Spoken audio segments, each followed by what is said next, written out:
Hello mga kamahalan ko, mag-active ako ngayon. Kay kuan man good ang akong kuan class na humanag gyud in taon ang bakasyon na nako karon. Unya kita mag-istorya ta sa atong kuan live kanang ako OFW man.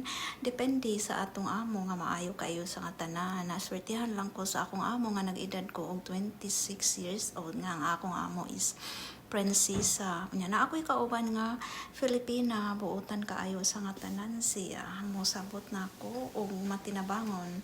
Unya asa nakakaron gimingaw na ko niya. Ako ning Erels, ang ngalan niya ay si Velarde. Sa tingalan nalimot naman ko. Basta ko ana siya, taga Manila, Laguna. Hinaut in town kung kinsay makadungog sa akong reels, gimingaw ko niya. Ing na lang ko nga ang amo na mo is basta, di lang na ako i-mention. Kay memory lang ni nako. Kay lisod na ka isang tanan. Okay? Buutan ka siya.